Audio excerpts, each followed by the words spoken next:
Welcome to the Ocean Community 50 Under 50 series, presented by the Ocean Community Chamber of Commerce.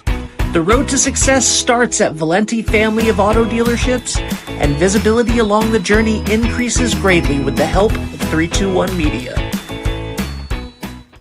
Hello, everybody, and welcome back to the Ocean Community Chamber of Commerce's 50 Under 50 celebration, brought to you by the Valenti family of dealerships. My name is Ben Barber from 321 Media, and I am very excited to be talking to today's honoree, Tony Asian. Tony, how are you? Good. How are you? I'm good, thanks. Thank you for being here. By the way, we had to reschedule last week, which, nobody has to know about, right? Because this is pre-recorded anyway, but I still feel bad. But thank you for adapting your schedule for me. Oh, no, it's fine. I appreciate that. This is the awkward part of the interview now, where I am going to read your bio to you, and then you have to sit there and just take it. Got it. Is it a bio that I wrote or someone wrote? I don't know. I don't know. It's the bio that I was given for you. Great. So, Tony Asian Nguyen, right? Or Win. Win? Yeah. Okay. My apologies. Tony Asian Nguyen. Tony is a talented tattoo artist based at Irish Rose, Westerly's first legal tattoo studio. He played a pivotal role in opening the shop and has built a loyal following for his intricate, detailed art. Tony's skill and creativity have earned him 3 Best Black and Gray Tattoo Awards at the Providence Tattoo and Music Fest in 2015, 2017, and 2019, along with multiple nominations for the Motif Tattoo Awards. In 2023, he was a finalist for the prestigious Best of the Best Award. A self-taught artist, Tony not only excels in tattooing, but also in designing business materials using Adobe Illustrator. He has mentored 3 apprentices in the trade and supervised local high school seniors during their senior projects. That's always a fun thing. Now I'm editorializing. His artistic contributions extend beyond tattoos, with his unique buoy designs featured in the Stonington Lobster Trap tree since 2021, creating at least 3 original pieces each year. In addition to his tattoo work, Tony is involved in body painting and prop design for the annual Fusion body painting event at the Velvet Mill, where he helps empower and uplift models of all shapes and sizes. His dedication to the community is evident through his volunteer efforts and his annual donation of artist buoys, with proceeds benefiting the Lobster Trap Tree project. Tony's time, skills, and materials are generously given to support the important local initiatives. Tony. Definitely didn't write that. Yeah, no, I could tell that you didn't write it. How did it feel, though, hearing all of those things back to back to back to back to back? It's weird when it's lined up, like everything that someone has done. Yeah. Because I don't think about it like that. I don't know. I don't like to reflect on what I do. Like, right. Look at me. Look what I did.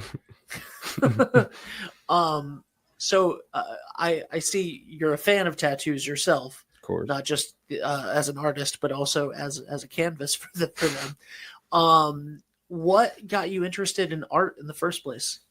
Oh my God. It was probably the earliest form of coping mechanism, I guess. I don't know. Growing up in an Asian household, it's always like I don't know if you have any Asian friends or have familiar with their family background, but their family dynamic is like the parents are always like, you become a doctor or a lawyer, and they look at me like, oh I'm sorry, didn't mean to swear. I'll beep it, it's fine. It's totally fine, I can beep it. That's why it's recorded. So yeah, how did that, so it was a coping mechanism of you didn't want to be a doctor or something like that? Yeah, just I'm the only male out of for kids and everything, so there's very high expectations for the boy of the children. So and now that you've become a successful artist doing what you're doing, is there some acceptance of that? See, that there's still like kind of a language barrier there, so it's kind of hard. Like I've written jokes about it. I wish they did open mic stand-ups or whatever, but I wrote a joke about how she can't grasp the terminology of tattoo artists. So when she talks to her friends and coworkers at work, they're like, "Oh, Nancy, what does your son do?" Blah blah blah. And my mom has a very heavy accent, so she would just be like, Oh, my son, he colors. He's a color, bro.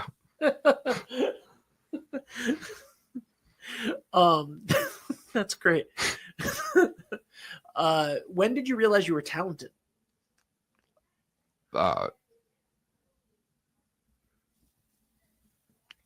You're like right now at this interview. Yeah. I didn't know. Yeah. But so it was just always something that you gravitated towards, and you did it, and you did more and more of it. Yeah. But you're a self-taught artist, so you never went to school for this. You just sort of practiced and learned. And what were some of your inspirations? Oh man, I mean, I've been tattooed for almost 20 years now. Yeah. So there's no schooling. There's no like establishment where you can go and just teach or learn about everything that you need to learn. But it was all trial and error. Like the first 10 years was just hectic and just messy. But I went backwards and started, going to the books and, the library and stuff. I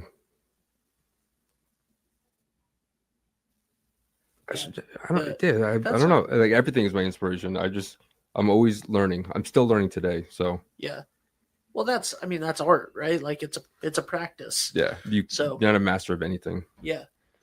Tell me about Irish Rose and helping to get the first legal tattoo parlor in Westerly started. That was a process in its own. We were actually down the street where Best Eaton is, like like creepy alleyway. Yeah. Where it doesn't look like any business should be, especially at night. Yeah. We were there for the longest time, and we were trying to open up in Westerly, but the zoning was all messed up, so they wouldn't allow us. Like initially, they zoned it for industrial places for tattoo shops to open, and I don't know if you're familiar with it, but the only industrial zones are by Airport Road, like way in the back, where there's like it's like strobes and more, and like coastal graphics and stuff. Not something where you would want to put a tattoo shop, right, because there's no traffic. There's no traffic there. Yeah, it's people that are going there for specific things. Yeah. So not the best place for artists. Right. But Joe did most of the work. Josiah Dodge, it's like my older brother. But he realized, he saw that the beauty shops or the whatever were doing cosmetic tattoos, and they legally have to be licensed as a tattoo artist to that establishment wherever they're working. So if they allowed them to tattoo in Westerly on those parlors, then they have no reason to just deny us. What is a cosmetic tattoo? Like eyeliner. Eyeliner, eyebrows, whatever. Like, I don't know if you've ever seen old Asian ladies with like purple.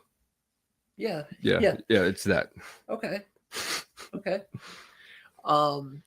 Interesting. So he found out that was happening and was like, well, you have no grounds to stand on to not let us be here. Okay. And now where is Irish Rose located now? East Ave. It's uptown over by where Mobile on the Run used to be. It's in that plaza. Yep. The East Ave Plaza with the laundromat. Yep. And awesome. Fresh Cup. Yeah. Love that plaza. So how, like, I assume people were very excited that they could now get tattoos in Westerly when that happened. Yes. And what year was that roughly? 3 years ago. So what? 20. It's only been 3 years. Yeah. It's only been 3 years since we've had the first tattoo shop ever. Tattoo shop in Westerly. Yep. That is insane to me. Isn't it? Yeah. I mean, apparently there used to be one like in the early 90s, but it wasn't legal. And I don't know, Joe was saying something about an outbreak, and I don't know, but I guess the town just kind of. Yeah. That's crazy. I can't believe it's only been 3 years. Yeah. And then, so how has the reception been to being here in Westerly now? I mean, I know it's not a far drive from the Bessie, we can literally see it through the window, but it does make a difference. It does. I mean, especially there's parking and there's not a creepy alleyway you have to kind of Yeah. Yep. loiter through. But definitely got an influx of a wider demographic group for sure, especially because there's 3 hair salons Yeah. in the plaza, so there's a lot of older ladies. Yeah, and I think that, have you, so in the 20 years that you've been tattooing, have you seen a like a change in the demographics? By far, yes. Yeah. There is a lot of trendy. I don't know. I wouldn't call them trendy. They're just eccentric types of people for sure. But I mean, I feel like everybody, one point or another, wants a tattoo in their life. So I feel like I encounter everyone from each demographic group. Yeah, because there's people that, just really love the art of it, so they want, specific things, or they want sleeves, or they want, Yep. Or bucket list. yeah, or it's on their bucket list. Yep. Yep. And then there's people that, for sentimental reasons, they want like their kid's initials, or a loved one that passed, or something like that. For sure. Something to commemorate. So it's what's the oldest person that you've ever? 87. 87. I thought that was a very tense tattoo appointment for sure. I tattooed a boat on his forearm. Okay. I just really loved his boat. It was his first tattoo too, so it was. Oh wow. It was intense. I didn't know what was going to happen. Yeah. Now, is there a difference? Not to get too technical in it, but is there, like, you hear about, our skin getting thinner as we get older, oh, yeah, for etc. Sure. So yeah, everybody has different skins.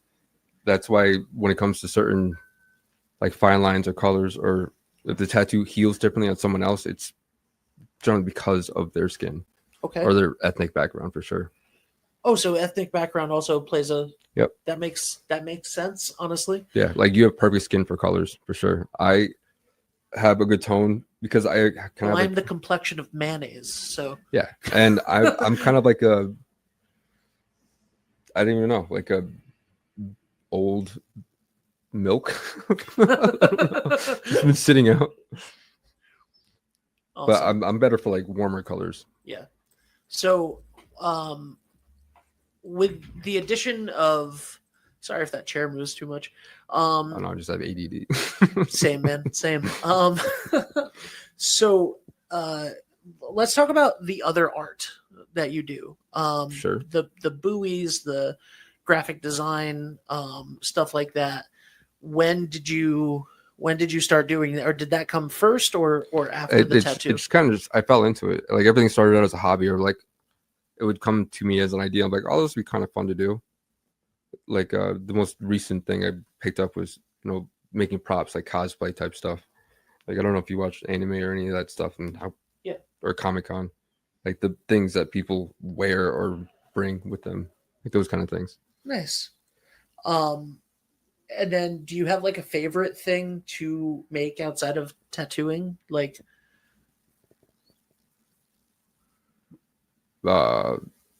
as far like paintings, 3D objects, things like that, like that you prefer to design? No, I mean, there's not one thing I really kind of come back to. I kind of just branch out, keep trying new things and see how else I can expand. I love your approach to all of this. Yeah. You're just like, I just love to make stuff. Yeah. Like, I love to come what may, like whatever. I'm open to anything, but not everything. Yeah. Nice. Man, the wind is howling. Yeah. I think people can hear that through the microphones. I was just like, what is that noise? It's the wind. The flags are like fully up in the air. So Fusion is coming up. That's a big thing every year.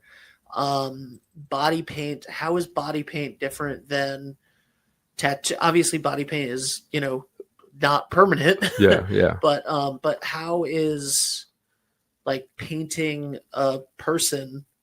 How is that a challenge, and what does that do? It's I don't know. I fell into this one too. They're very lax about, what you can create and stuff. So I try to come up with a concept or theme or something I'm representing. Like it's normally in May, and that's Asian Heritage and Pacific Islander Heritage Month or whatever. So a lot of my things I've been doing have been Asian themed. Nice. I think last year or the year before that, I made like this cool little dragon helmet thing with. I don't know, I got a picture of it somewhere. I should send it to you. That would be great. I'll if you do, I'll insert it at this moment in the show. I gotta make a note of it though, because I'm gonna forget in 2 seconds. That's totally fine. Is there a challenge to? I mean, you do it every day in tattooing, but is it a unique challenge to paint on a human body? And every model is a different shape and size. And I mean, it's kind of easier for me just because I've already been doing tattoos for so long, so I'm already used to being that, in their that intimate, very close corners that people aren't very used to. Yeah. So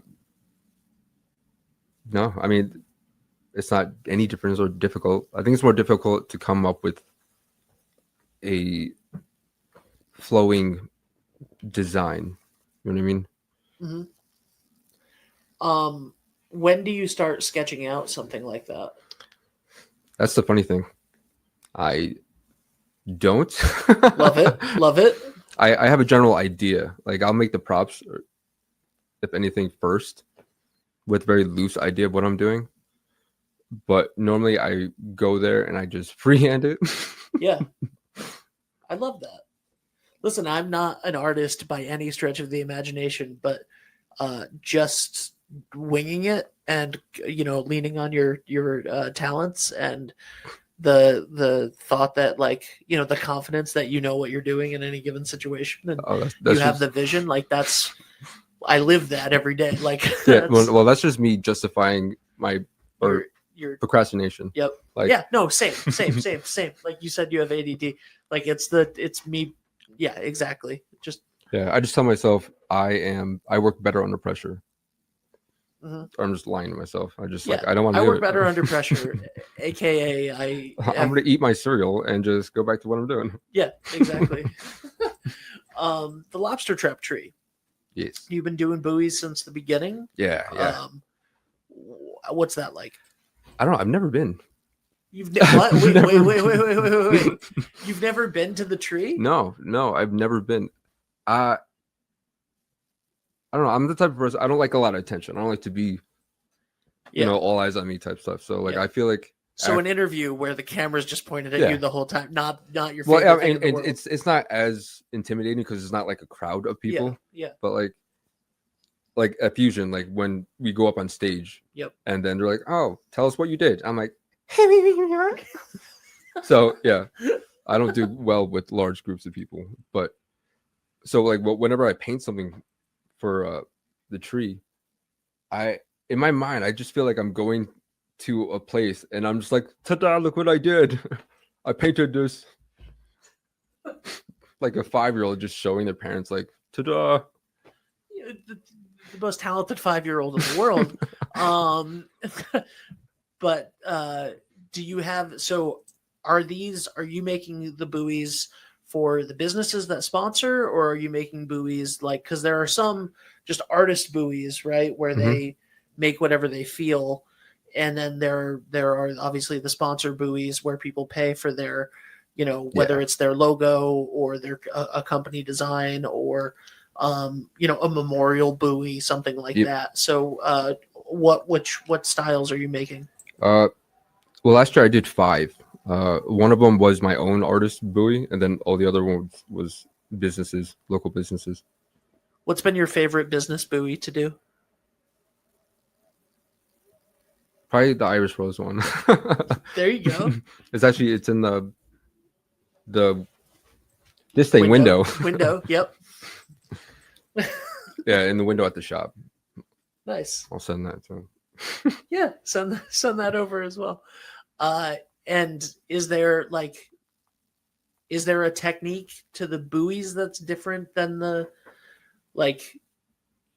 that's different than painting on people, than tattooing, by far. Graphic design. Like I've been taking a new approach to like rather than just painting. I've been like getting into like sculpting a little bit. Actually, I'm working on one right now for redstone tire. Yeah. Okay. Yep. Well, can't believe I forgot. Sure, I took a picture before I left. Okay. You can just hold it up. The camera will probably. But I mean, this is just like a rough thing of me that's awesome. But they asked for a Jeep. So instead of just painting it, I'm just sculpting out a little Jeep. Wow. That's protruding out of the buoy. Wow. Yeah. That's insane. And how long does a buoy generally take you? Well, I mean, if I'm doing something extra like that, like I've probably been working on that for 2 weeks now. Wow.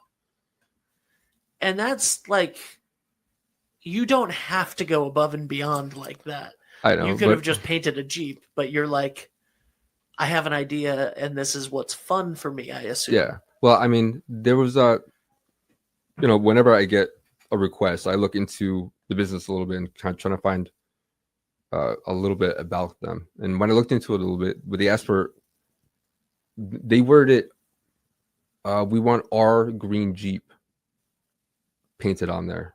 And then they said that like it's common knowledge. So I wondering what they were referring to. So I looked into it, and apparently they had a kid that passed away from cancer, I think, or something, and it was his Jeep that they asked me to paint.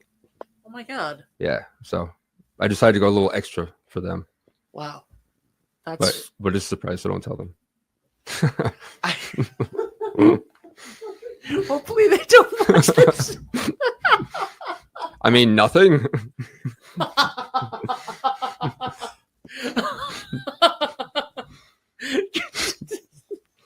This publicity interview for you. You're like, oh, that's a secret. Wait a second.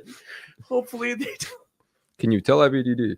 Yeah. Unfortunately, they are sponsors of 321, so there's a good chance they're gonna watch this. I should just like Banksy myself. Like, yeah. This is not who I am. Have you ever thought about that? Have you ever thought about just creating art and not giving any good, just like, I mean, I guess technically that's illegal, right? The graffiti side of things, but I mean, in a way, I kind of do it with the buoys. I kind of just paint it and then ship them off. Yeah. That's awesome. How did you get involved with the chamber and doing these events? Actually, I have no idea. Yeah, I generally have no idea. You just like take life as it comes, right? I mean, that's awesome. I literally live, like, I don't like to dwell in the past. I don't like to get anxious over the future. So I literally just live day to day. And I envy you so much for that. I mean, it took a whole lot of stoicism as a child growing up to like get to this point of just not giving. Yeah. 20 minutes, 23 minutes and 10 seconds. Another beep. I forget. That's fine. Working in a tattoo shop, there's a certain etiquette that there's no etiquette. I'm sorry. Dude, it's totally fine with me. Our rule at 321 is no swearing on the high school games and stuff, right? Like, commentators cannot swear. Everybody needs to be completely appropriate. Podcasts, there's no FCC. Like, people can do whatever they want, right? Within reason. Like, if somebody's spouting off a bunch of terrible whatever, then I'm gonna cut it. But if somebody swears here and there, it's the internet. It is what it is. But this is for the chamber, so we'll clean that up. This is not Tony. This is not Tony. This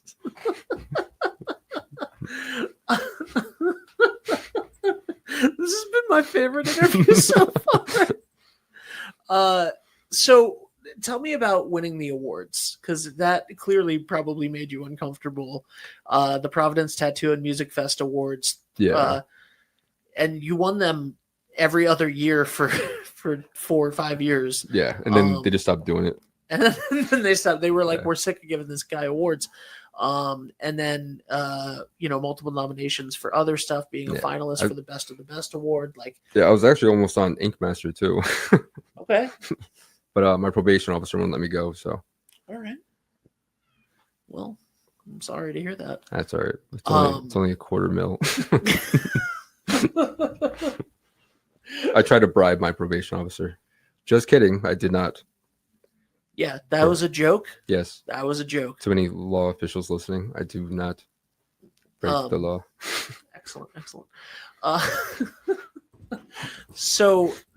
But how did the awards make you feel?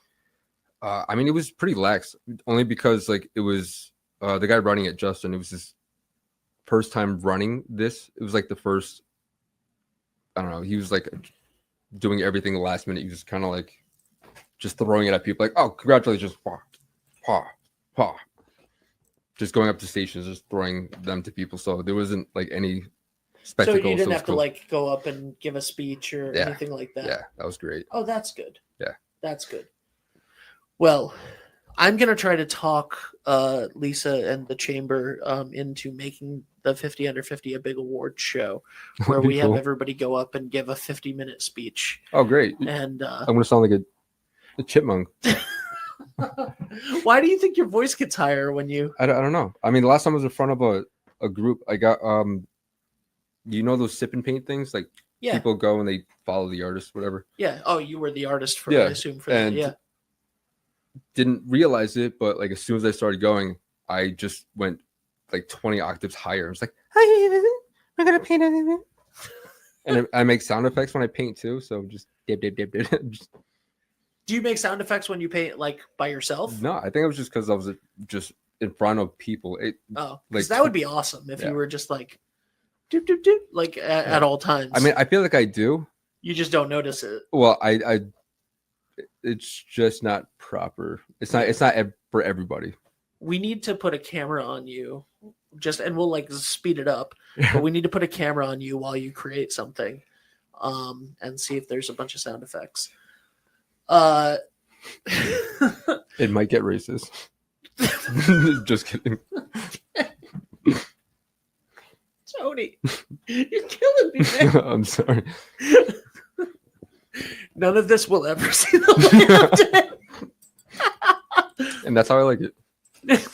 How what did it mean to you to be listed as one of the 50 Under 50?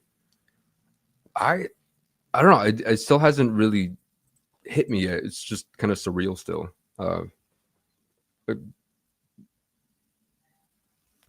Yeah, I mean, it like those are the kind of things that doesn't really hit me until it's like 5 minutes before, like, you know what I mean? Yeah, it's weird.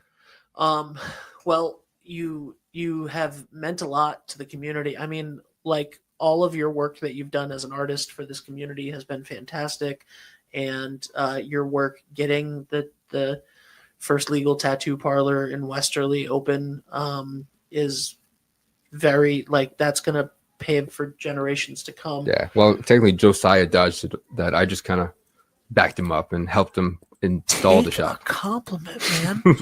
We'll give Josiah his due. Just take a compliment. Well, thank you, sir. Thank you. But okay, what is one of your favorite?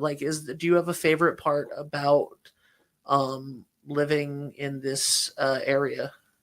Oh man, what's not to love? I mean, there's like everything that you could possibly want for is within walking distance. Almost. Yeah.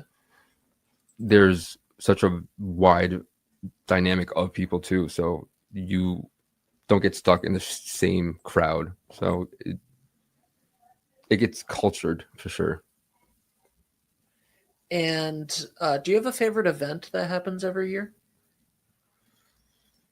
It doesn't need to be something necessarily that you participate in either. But like, do you like going to the beach? Do you like the Christmas time stuff? Do you like the fusion? Being something that you. Yeah, for sure. Like fusion's fun. Naked canvas in New London that I do sometimes. I might stop doing. I don't know. Okay. I don't know. That one's kind of hectic too. That one's a competition rather than like an event. Oh. Okay. Yeah. I mean, I don't know. It was weird. It was iffy. I feel like it's kind of a. I don't know. It's New London, and there was bodyguards with like bulletproof vests on and everything. So I'm just like, oh yeah, okay. Yeah, we're just painting people. What's happening? Yeah. Well, I don't know. Maybe the name of the event, Naked Canvas, bringing people. I don't know, man. Yeah, good point. But anyway, so how do people, if somebody wants a tattoo, or can people commission you for art outside of tattoos? I've done a lot of commission pieces, whether it's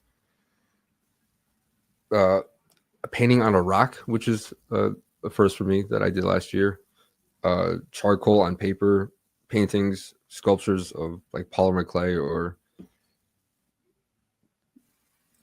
the other clay stuff, silicone and stuff. I don't know. There's nothing I don't really dabble in. Yeah. And it's super easy to find me. I'm just the only yellow guy in town, just walking around covered in tattoos. Okay, maybe covered in tattoos. And Irish Rose, obviously, people can go make an appointment there, I would assume. Yeah, or just on social media, just at Tony Asian. Yeah, like Facebook Tony Asian, Instagram Tony Asian. Yep. My girlfriend follows you. She was very excited that I was doing this interview today. She loves your art. So thanks. I stole it off Google. I don't know why I'm like this. I say that at least once a day. I stole it off Google. Yeah. No. Why am I like this? Why I'm like this. Yeah. Well, that's all right, man. Thank you so much for being here. I appreciate it. This has been the most unique of the 50 under 50 interviews, for sure, in a great way. I love it. Please come back and do more shows with me, just in general. For sure, this is fun. Because you're a lot of fun, and this has been great. Do you have anything that you want to say before we go?